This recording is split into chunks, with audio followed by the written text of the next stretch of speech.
Bonjour, c'est Dany, bienvenue sur Bricomatos. Aujourd'hui, encore une fois, un graveur laser, mais ce sera juste après ça.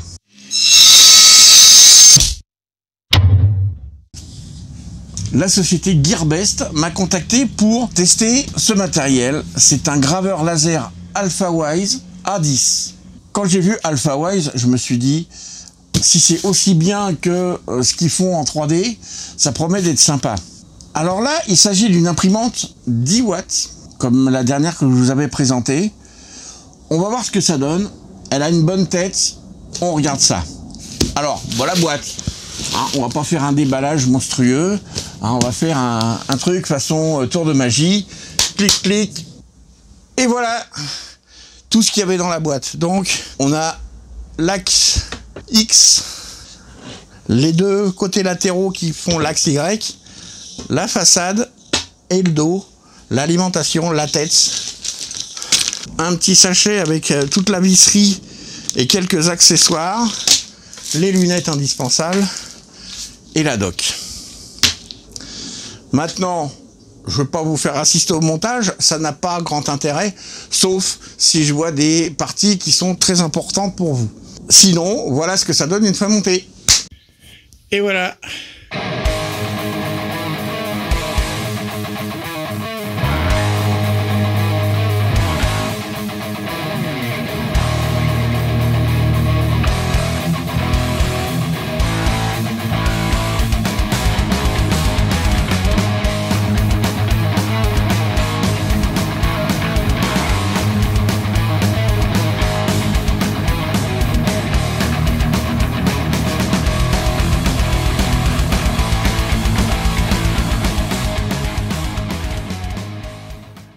Alors maintenant, on va faire des essais de gravure.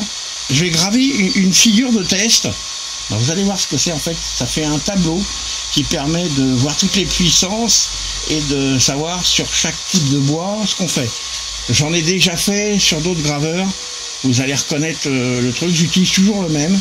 Et ça fait des tests de découpe aussi. J'aime bien ce test. Je trouve très pratique. Bah c'est parti.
Bon.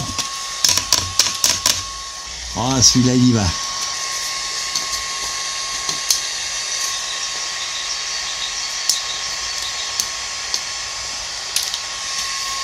Ah, celui-là, il était pas loin de percer. Mais bon. Donc voilà, l'intérêt, c'est que ça nous permet de savoir à quel moment, là, on est beaucoup trop fort, là, beaucoup trop clair. Donc voilà, suivant ce qu'on veut faire comme effet, on sait à quelle vitesse il faut se placer sur ce bois-là. Et l'idée, c'est à chaque fois qu'on va utiliser un bois différent, il faut faire une plaque de test comme ça. Ça permet d'avoir tous les trucs, voilà, les petites lignes et tout ça, c'est important. Alors maintenant, on va faire un essai de gravure sur de l'inox. Et vous allez voir, l'intérêt, c'est très sympathique. Je vous reprends après.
ce que ça donne, on arrive à avoir des couleurs, mais alors bon, c'est pas très bien centré, c'est pas très grave, hein, mais alors on n'est pas très bien ici, c'est une question de réglage. Il va falloir que je peaufine les réglages, mais en bref, on peut arriver avec certains réglages à avoir certaines couleurs, et ça ne se fait que sur de l'inox. Les couleurs se forment suivant la température à laquelle on chauffe le métal. Donc plus on est lent et plus le truc est fort, là, on est très foncé parce que on a beaucoup chauffé le métal. Là, on a un truc un peu irisé, on vire sur du bleu, sur du rouge un peu marron et sur du jaune. Donc là, en fait, quoi qu'il arrive, je suis trop fort.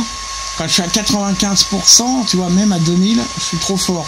Il faudrait que j'arrive à... va falloir que je trouve le moyen de changer certains paramètres pour arriver à avoir les bonnes valeurs. Mais ça se travaille et on verra ça. Mais ça, c'est rigolo. C'est une bonne expérience et je voulais vous montrer que même ça, c'est faisable. Donc sur de l'inox, avec un graveur laser, on peut faire des couleurs. Mais il faut, pour moi, il faut au moins un 10 watts. Bon alors, vous avez vu, c'est pas mal. Bon, c'est un graveur. 10 watts, c'est très puissant quand même. Voilà les petits essais que j'ai faits. Hein, voilà, sur une rondelle d'inox, on arrive à faire un beau petit logo. J'aime bien. Les petits essais de couleurs, moi ça m'a bien fait marrer. Je suis assez content. Et ça va être à creuser. Et puis voilà. Alors ça, c'est un truc à faire pour chaque type de bois. Si je veux graver sur des bois durs, ça va pas être les mêmes réglages. C'est vraiment... je recommande toujours de faire pour chaque type de bois un essai de gravure comme ça.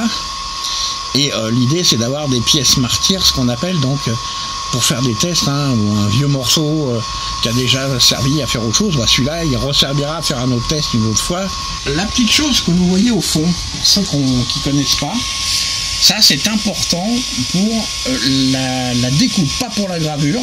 Pour la gravure, vous pouvez avoir un autre support. Vaut mieux protéger le fond quand même, parce que, vous voyez, l'intérêt c'est que l'arrière est très net. Si vous n'avez pas ça, derrière ça va être tout jaune comme devant là. Alors le jaune, ça peut s'enlever. Alors je donne le truc. Il y a un remède de grand-mère qui consiste à prendre du vinaigre blanc d'alcool avec un coton ou un truc à démaquiller ou un sopalin et de venir frotter le bois dans le sens du fil, et ça enlève une bonne partie, hein, c'est pas magique non plus, ça va enlever une bonne partie. Là, ça fait beaucoup de résidus parce que c'est du contreplaqué, et le contreplaqué, c'est pété de colle. Alors le laser, on va parler vraiment du laser. Moi déjà, je sais pas si vous entendez, mais il y a un truc qui me titille, c'est que tant que le bouton marche arrêt est en haute, il y a ce satané ventilo qui tourne en permanence. Vous voyez, quand on l'éteint, tout de suite on est au calme. Alors ça pour moi, c'est un des défauts que j'aime pas. En revanche, par contre, ce que j'aime beaucoup dans cette machine et que j'ai pas eu sur tous les autres graveurs que je vous ai présentés, c'est qu'il n'y a pas de fil qui traîne. Ça, c'est une excellente idée. Là, celui qui a pensé à ça, bravo, chapeau. J'aime bien parce que quoi qu'il arrive, hein, je vais l'emmener doucement, il faut éviter. Alors, je le dis ça aussi, ceux qui s'amusent à tirer des trucs et à pousser la tête comme ça super vite, c'est super mauvais pour l'électronique, parce que avec les moteurs, vous allez générer du courant, et ce courant, il faut qu'il aille quelque part, il finit des fois dans la carte mère, vous pouvez cramer la carte mère dans la machine, ou éventuellement l'électronique du laser en faisant ce genre de truc. Donc, doucement. Hein, si vous déplacez votre tête, toujours doucement, à peu près à la vitesse où il le fait lui-même. Voilà, donc c'était surtout pour vous montrer que, vous voyez, en bout, quand on est en bout de course, le fil il touche pas à la table. Là, il est bien. Si je l'emmène complètement à gauche, il est bien. Quand on va l'emmener complètement à l'opposé, à aucun moment, il gêne pas, il n'est pas dans le chemin. Donc ça, c'est un truc que j'aime bien. Le look général de la machine, j'aime bien. La détection de flamme, comme sur à peu près toutes les machines, c'est perfectible. Il y a une alarme, elle est très bruyante. Hein. Le bouton d'arrêt d'urgence, il est vraiment pas mal. Le système est pas mal, USB-C. Alors par contre, là je le dis, ça, cherchez pas à savoir, c'est comme si ça n'existait pas, on sait pas, il y a marqué roller. Alors le roller, je vous avais montré avec un autre graveur, c'est le truc qui permet de graver sur des objets cylindriques.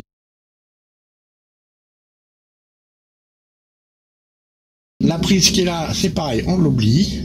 C'est des extensions qui ont été prévues par le fabricant pour plus tard. Ce bouton-là n'est pas non plus documenté. C'est juste ce côté-là qui m'embête un petit peu. Voilà. On a des possibilités d'extension pour l'avenir, mais oui, où, quoi, quand, comment. Autrement, vous avez vu, ça grave plutôt pas mal. Ça, faut savoir que le logiciel le considère comme une photo. Donc ça fait la même chose que si j'avais gravé une photo. Donc ça marche bien, il n'y a pas à tortiller. Les 10 watts qui dit sortir, il les sort. Il n'y a aucun problème là-dessus. Le résultat est relativement probant. J'aime bien cette machine malgré tout. C'est le deuxième 10 watts que j'ai. La qualité de fabrication est sympa. Il n'y a vraiment rien à redire de ce côté-là. Au niveau des profilés, ça s'ajuste bien, ça se monte tout seul. De toute façon, je pense que certains auront pas mal de questions à poser. N'hésitez pas, en dessous, là, c'est fait pour ça. Posez vos questions, mettez des commentaires. Je rappelle, les lunettes, on se protège les yeux, surtout quand on grave là-dessus. Si vous êtes toujours là, je vous remercie d'avoir regardé cette vidéo jusqu'au bout. Les pouces bleus, surtout, c'est important. Et je vous dis rendez-vous à très bientôt pour une nouvelle vidéo.